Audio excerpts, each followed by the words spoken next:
What's up, y'all? Reggie here with another video for the Utopian Project. And with this one, I want to do a follow-up while it's on my mind here on Andrew Tate and that whole situation, because I've got a few things I want to talk about when it comes to Andrew Tate. But I just want to reiterate, because again, you know how it is. Hindsight is always 20/20. And it's like, wow, I forgot to mention this, I forgot to say that, or whatever else. So I might save some of those things for another video. But I just want to reiterate, like, because I don't want to do it later and make it feel or look like, oh, Reggie had to backtrack, or he's backpedaling now, or whatever else, or blah blah blah. So there's a few things I want to clarify and just reiterate or whatever. And that is, you know, I have no tolerance for, and I don't condone, support, or whatever. I don't support, condone, or have any tolerance for a man putting his hands on another woman, a man putting his hands on a woman, beating, hitting, slapping, you know, pushing, grabbing, snatching up, any of that. All right? Unless that woman wants it.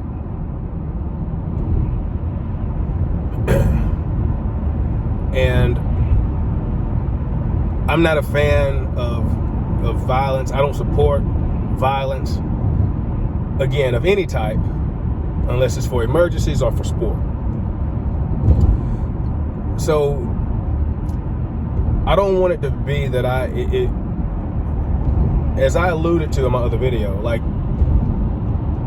men slap box, right? So it's a competition thing. It's just natural. Haven't done that in a while, but you know what I'm saying. Men, boys, young men. I'll slap box at any given moment right now. So it's just one of those things. I'm still, you know, I'm 46. You know, I'm not too old to slap box. I don't know, that might be way down the road somewhere. You know, but to sit here and act like that same sort of dynamic can exist between a man and a woman is just, you're just out of touch with reality. And it might not be your reality, but you're just out of touch with it. And if a man talks about that, it doesn't necessarily mean that he is talking about abusing his lady or partner or whatever else. And with that being said, I don't condone a man putting his hands on or disrespecting another man, period. And if you feel like you've been just wildly disrespected, or someone disrespected your wife, to kind of circle back to this whole excuse for undeveloped men to want to be violent, like this whole Will Smith situation. If you feel like somebody disrespected you or your wife or loved one, you can address that situation respectfully without even being aggressive and without being violent, etc., etc. But yeah, it needs to be addressed. Now, how you go about doing that, your options are obviously going to depend on you and your work that you've done on yourself to give yourself those options. But so that's how far I am with not putting your hands on people. You put your hands on people as last, you know, outside of sport, which is slap boxing and similar. Sport / competition, whatever else, or whatever else you might want to call it, when it is consensual, either that or emergencies. You know, you don't touch people, you don't put your hands on people, man or woman. Woman doing it to a man, man doing it to a woman. If you do those things as a woman or a man, there's something about you need to be working on. That's the way I look at it. So And then furthermore, when it comes to Dave Tate, or not Dave Tate, Dave Tate is the strength guy. I've been doing that a little bit lately. Andrew Tate. When it comes to Andrew Tate, Dave Tate is a very knowledgeable strength and exercise, basically, but especially strength expert. I think everybody should look into Dave Tate. You should read and watch some Dave Tate at some point in your life, more than 5 minutes. But anyway, I digress. When it comes to Andrew Tate or any of these people that I talk about, again, most of these people are generally, I mean, it's kind of into the entertainment industry. When it comes to these people, I mean, my life isn't gonna, if I say that I agree with most or whatever of what somebody says or does or talks about, I don't need these people to make my life complete.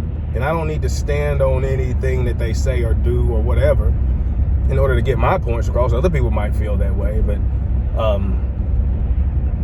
so whether it be this person or any person that I have talked about, if that person does something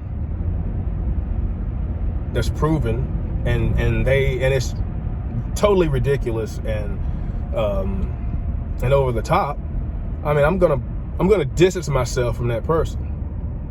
And then it's just funny to me when it comes to this, especially when something starts circulating so much in the media. Everybody pays attention and they get wrapped up in it.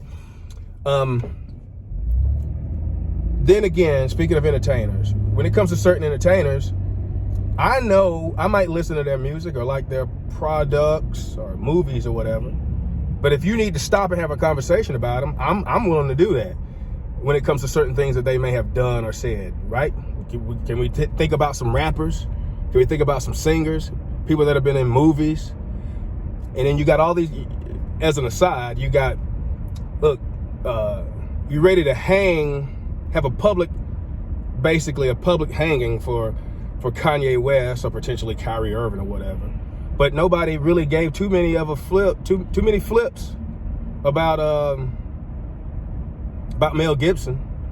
And you can just name other situations where, you know, your people's anger and vitriol is a product of their emotional state and how many people around them they can get or find, you know, to be as mad as them about something. And again, and I was earlier talking about, with a friend, talking about a certain entertainer who's a woman who, again, talked about meeting men, giving them drugs as part of their sex or whatever, right? Or doing drugs with them, whatever else. Now, if a man does that with a woman, what do you call it? It's the R word. Well, this woman talked about doing that with men, then robbing them of their money or whatever. Makes some pretty catchy music, though. So it's just funny to me how we pick and choose the things we want to get angry for days and whatever else about. But if you're not going to circle back around to these other things, this is why so many of us don't want to hear your crap. Because if we were to have a conversation about that, we're going to eventually come around to something or somebody that you like, and you're not going to be ready to kind of have the same conversation and ultimatums and cancel culture feelings on. I guarantee you that. But that's just the main point, main couple of points I want to make with this video. It's just you know, to reiterate how I don't need another entertainer, especially man or woman, to complete me, make me who I am, or whatever else.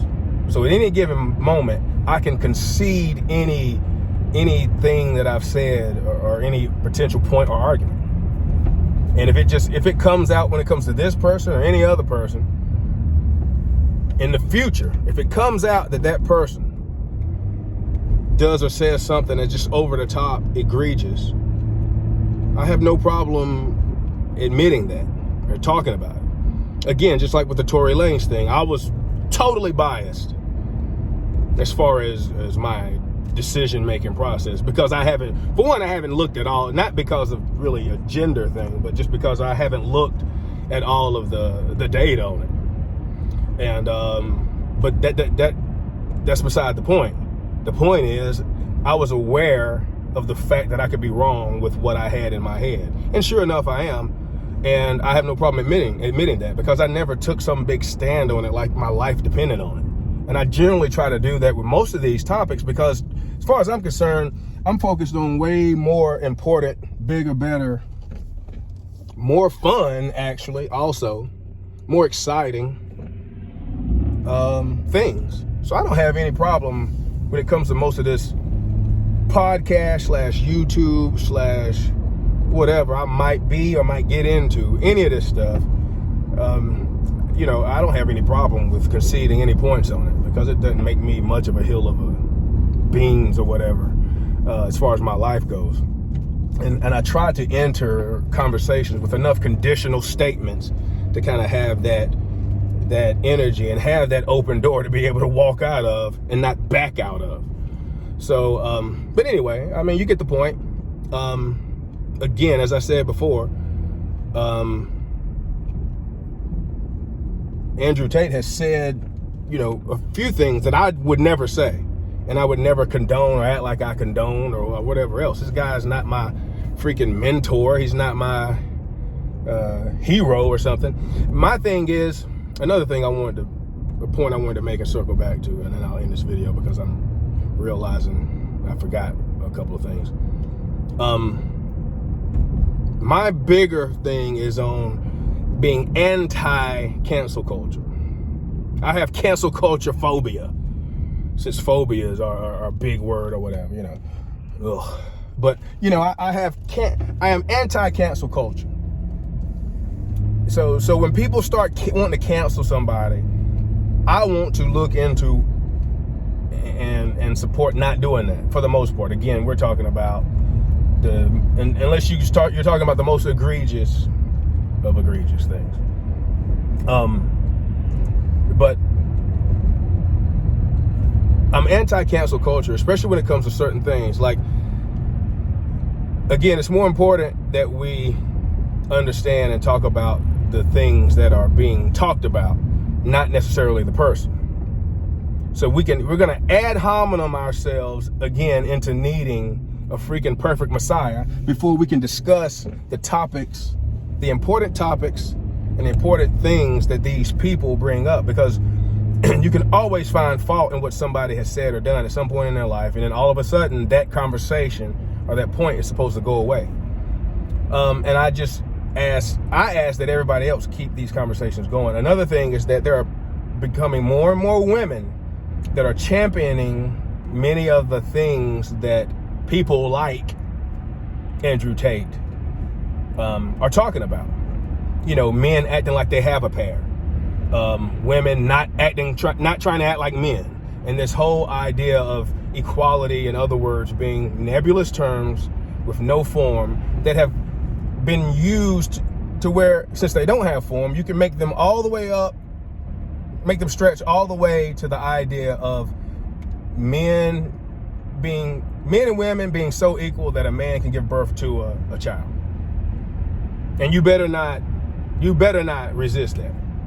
So this is why I champion and why I support talking about at least many of the things that these people talk about, and not just canceling people so that you don't end up having these conversations again from maybe some of the particular angles or perspectives that are important that they might have came up with that other people might not have seen or made or whatever else. But as far as the people go, I could give a flying about any of them. And I've repeated this a million times on my personal page when it comes to celebrity and people acting like any one person on this planet is more important than the other, as far as, you know, learning from or paying attention to when it comes to talking about important topics or whatever else. So I'm just sick and tired of people getting mad, getting overly emotional, and not wanting to talk anymore and wanting to cancel somebody. It's just the lamest weak sauce to me. It's cowardice to me. And as I stated in my other video, the more you communicate and talk with someone about any topic, you might be the most vehement thing. Again, we're not talking about kids. Other than that, I don't know of too many things that aren't, obviously stuff like, again, playing with weapons, because you can talk about, you're talking about potentially taking somebody else's life or ruining their life, et cetera, et cetera. But any of these other topics, you can talk to a person, and if you can be patient enough to actually talk about the point that somebody's trying to make and break it into potentially smaller things, if it needs to be, you can have conversations to where you will agree. You're more than likely going to agree on more things than you probably think you would. And not only does that make you feel better, but you realize you have more common ground with people around you than you think. And again, this is how you get a black man to talk 200 plus people out of the Klan. You think that guy was a coward? Another thing I saw, boys get overly emotional, men get conversational. Boys get emotional, men get conversational. I don't know, we can find another one for women, I don't know. But it's just an important point to make. You need to be able to communicate. You need to be able to keep communicating when you disagree, even when you strongly disagree with people. When we stop talking, we go to war. Cold silence has a tendency to atrophy any sense of compassion between supposed lovers or between supposed brothers. Shout out to Maynard and Tool. And on that note, I'm getting ready to go to the gym. I'll see y'all later. Peace, love, and light.